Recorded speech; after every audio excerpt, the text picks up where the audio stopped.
শ্রদ্ধার ইষ্টপ্রাণ দাদা মা ভাই বোন সকলে নারু দাসের প্রণাম ও জয় করে নেবেন।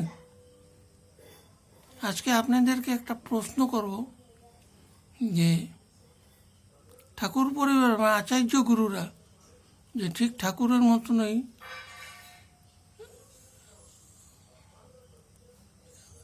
অন্তর্যামী কে কিভাবে পেয়েছেন বা নামের শক্তি, এই নাম স্মরণ করে কে কিভাবে বিপদ থেকে উদ্ধার হয়েছেন দয়া করে বলবেন। আমি নিজে পেয়েছি এটা বলবার জন্য ভিডিওটা করেছি। ভিডিওটা শুনে সবাইকে বলবেন। আমি 1982 দীক্ষা গ্রহণ করেছি। 1990-তে ষষ্ঠানি নিয়ে দেওঘর গিয়েছি। তো দেওঘর গিয়ে প্রথম আমার মনে মনে যে কথাটা বলবো বর্দার কাছে, আমি বলার আগেই উনি উত্তরটা দিয়ে দিল।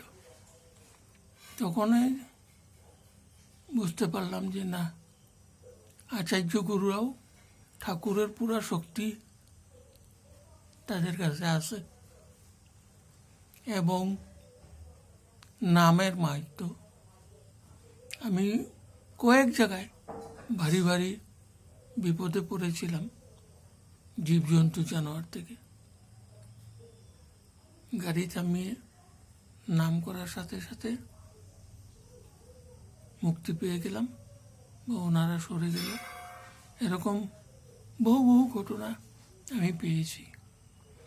আর স্বপ্নেও পেয়েছি ঠাকুরের দূত আমাকে গাড়িতে সিট দিয়েছে।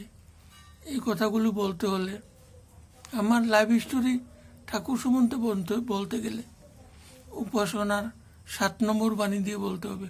তো এটা বলতে হলে ভিডিওটাতে লোড নেবে না, তাই কোনো উৎসবে যদি বলতে সুযোগ পাই কিছু অংশ বলবো। 82 সন থেকে আজ পর্যন্ত কিভাবে কি হয়েছে।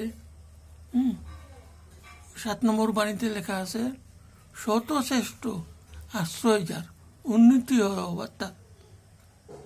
তো এই কথাগুলো বলতে বহুত দেরি হবে, তাই আজকের মতো ভিডিওটা এখানেই শেষ করছি। তো ঠাকুর পরিবারের সকল সদস্যর ঠাকুরের গুণ কিছু না কিছু আছে, সবাই জানবেন এবং আপনাদের যা কিছু নিবেদন আছে করবেন। সকলে সুখে থাকেন, ভালো থাকেন, এই কামনা করে আজকের ভিডিওটা এখানে শেষ করছি।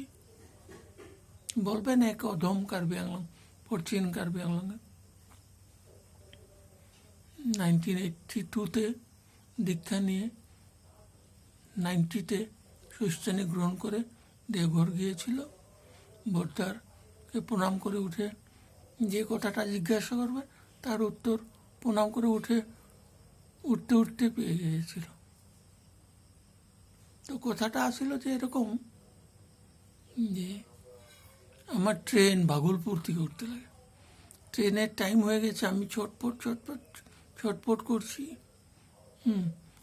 বাসে ভাগলপুর গিয়ে বুঝতে ট্রেন পাবো না, তাই কি করি, কিভাবে যাব। এই ট্রেন মিস করলে তো আমার রিজার্ভেশনও ক্যান্সেল হবে।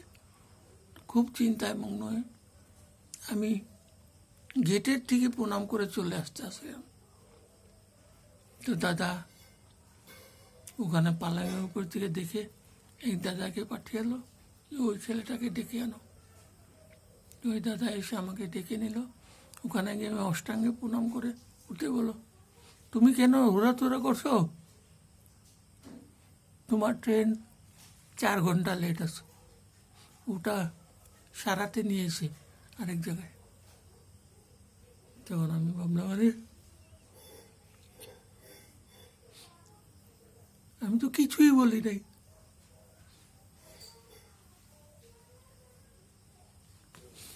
আমার মনের ভিতরে যে ভয়, গাড়িটা ছুটে গেলে আমার বিপদ হবে। তো আমি উত্তরটা পেয়ে গেলাম, ঠিক বাসে গেলাম, চড়ে গিয়ে স্টেশনে পৌঁছলাম, ট্রেন 4 ঘন্টা লেট। এই প্রথম কাহিনী। তো সবাইকে বলবেন যে যুগ পুরুষোত্তম শ্রী শ্রী ঠাকুর ওনার আচার্য গুরু রেখে গিয়েছেন আমাদেরকে বাঁচা মারার মর্ম শেখাবার জন্য। তাই ওনারা অন্তর্যামী, আপনি কি করেন কি না করেন।